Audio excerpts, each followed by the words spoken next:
జై మొహంలో సంతోషం కొట్టొచ్చినట్లు కనిపిస్తుంది. అందుకే అతను శివ సురభిల వైపు వెటకారంగా చూస్తున్నాడు. జై, నువ్వేం చెప్పాలనుకుంటున్నావు అని అడిగాడు శివ. నువ్వు అసిస్టెంట్వి మాత్రమే, నీకు మాట్లాడే అర్హత లేదు. ఆర్నమెంట్ మిస్ అయినప్పుడు నువ్విక్కడ లేవు, కాబట్టి అనుమానం నీపై కూడా ఉంటుంది. ఆర్నమెంట్ కనిపించకుండా పోవటానికి కారణం నువ్వే అవ్వచ్చు కూడా. Hand king of the world ornament ఉంచే ప్లేస్ నీకు సురభికి మాత్రమే తెలుసు. అండ్ ఈ ఆర్నమెంట్ వాల్యూ 10 lakhs. మీ లైఫ్లో ఎప్పుడైనా అంత అమౌంట్ చూసారా? ఆ 10 lakhs పైన ఆశతో అయినా మీరే ఈ పని చేసుండొచ్చని నేను అనుకుంటున్నాను అన్నాడు జై. అది విన్న అందరికీ అదే నిజమేమో అనిపిస్తుంది. ఇక అంతే, అక్కడ ఉన్న అందరూ శివని తలా ఓ మాట అనటం మొదలుపెట్టారు. నిజానికి లాస్ట్ టైం నేనిక్కడికొచ్చినప్పుడు సురభి ఒక విలువైన కార్ని పర్చేస్ చేసింది.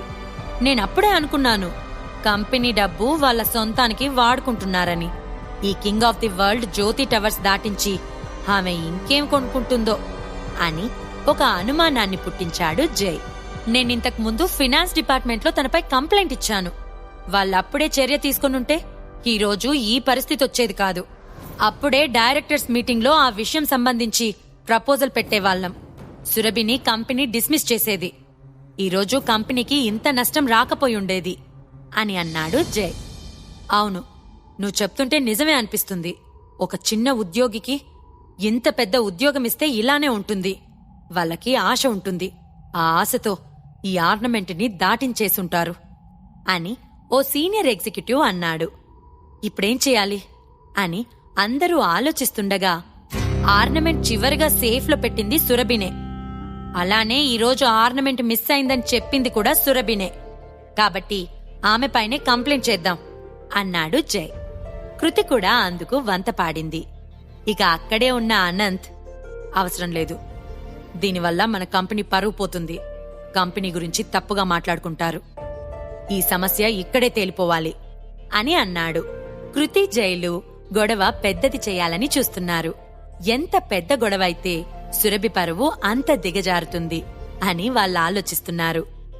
సురభి, నువ్వేం మాట్లాడటం లేదేంటి? ఎగ్జిబిషన్ రేపే. నీ king of the world ornament గురించి కంపెనీ చాలా పబ్లిసిటీ చేసింది. సో రేపొచ్చే క్లయింట్స్ అందరూ ఆ ఆర్నమెంట్ గురించి అడుగుతారు. అప్పుడు వాళ్ళకి ఏం సమాధానం చెప్పాలి?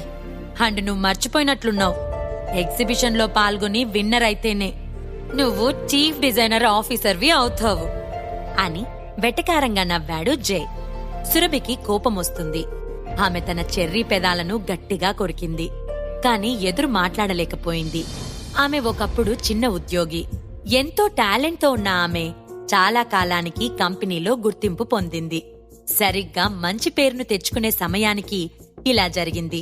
గత నెల రోజుల నుంచి పగలు రాత్రి తేడా లేకుండా ఎంతో కష్టపడి తన మొదటి డిజైన్ ని కంప్లీట్ చేసింది సురభి. అయితే అదంతా ఈరోజు బూడిదలో పోసిన పన్నీరు అయిపోయింది. ఆర్నమెంట్ ఎవరు దొంగలించారో తెలియదు. తన కష్టం పోవడమే కాకుండా ఈరోజు నిందలు కూడా మోయాల్సి వస్తుంది. ఇప్పుడు ఆమె పడుతున్న బాధ వర్ణించలేనిది. సురభి తన లైఫ్లో ఇంత బాధ ఎప్పుడు పడలేదు. ఇప్పుడు సురభి ఎలా ముందుకు వెళ్ళాలి అనేది ఆమెకు ఏమీ అర్థం కావట్లేదు. ఇక్కడ అన్నిటికంటే ముఖ్యంగా కింగ్ ఆఫ్ ది వరల్డ్ యొక్క గోల్డ్ పెండెంట్ ని నువ్వు నీ హస్బెండ్ తప్ప ఇక్కడ ఎవ్వరూ చూడలేదు. అది ఏమంత క్వాలిటీగా రాలేదని నేననుకుంటున్నాను. అందుకే మీరు దాన్ని మాయం చేసుంటారు. అండ్ అది ఎక్కడ ఉంచుతారో నీకు నీ హస్బెండ్ కి తప్ప ఎవ్వరికీ తెలియదు. అలాంటప్పుడు దీనికి పూర్తి బాధ్యత కూడా మీదే అని అన్నది కృతి. షటప్ కృతి, మేమెంతో కష్టపడి చాలా నీట్గా మంచి ఫినిషింగ్తో ఆర్నమెంట్ ని తయారు చేశాం. నువ్వు నా వర్క్ గురించి మాట్లాడొద్దు అని అన్నది సురభి. నువ్వు తయారు చేసింది నువ్వే ది బెస్ట్ అని అనుకుంటున్నావా? రేపే ఎగ్జిబిషన్. మీరు మీ ఆర్నమెంట్ ని సరిగా చేయలేదు కాబట్టి దాన్ని మాయం చేశారు. ఇప్పుడు అందర్నీ మోసం చేస్తున్నారు అని అన్నది కృతి. అలా మళ్లీ ఎగ్జిక్యూటివ్స్ అందరూ సురభిని తలా ఒక మాట అనటం మొదలుపెట్టారు. ఇలాంటి క్యారెక్టర్ లేని వాళ్ళు మన కంపెనీలో ఉండకపోవడమే మంచిది. ఇప్పటికీ మీ ప్రాజెక్ట్ కోసం కంపెనీ 20 లక్షల వరకు ఖర్చు చేసింది. ఆ డబ్బులన్నీ ఎవరిస్తారు? అండ్ రేపు ఎగ్జిబిషన్లో పబ్లిసిటీ చేసిన ఆర్నమెంట్ లేకుంటే కంపెనీకి వచ్చే నష్టాన్ని ఎవరు భరిస్తారు? మీ వల్ల కంపెనీ ఎంత ఇబ్బంది పడుతుందో చూసారా అని అన్నాడు రాహుల్.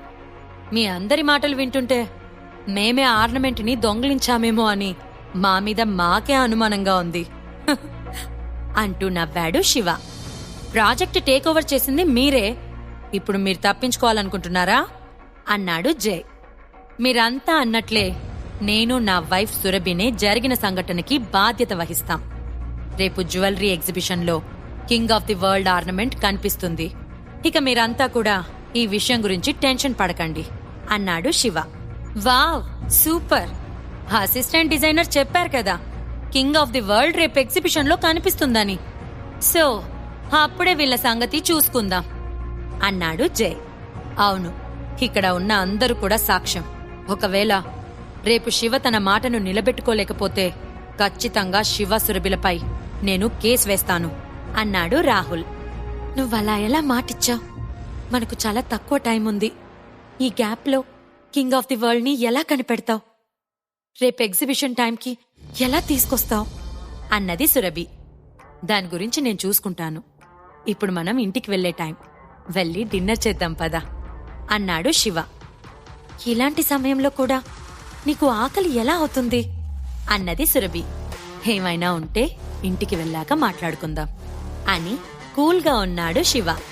సురభికి టెన్షన్గా ఉన్నప్పటికీ శివ నార్మల్గా ఉండటంతో ఆమె టెన్షన్ కొంచెం తగ్గింది.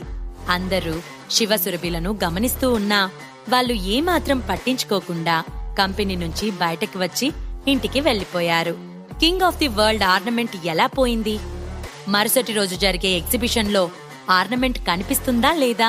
ఈ ప్రశ్నలకు సమాధానాలు తెలుసుకోవాలంటే నెక్స్ట్ ఎపిసోడ్ వినాల్సిందే. క్రింద ఇచ్చిన లింక్ ని క్లిక్ చేసి పాకెట్ ఎఫ్ఎం యాప్ ని ఇన్స్టాల్ చేసుకోండి. Stay tune to pocket FM.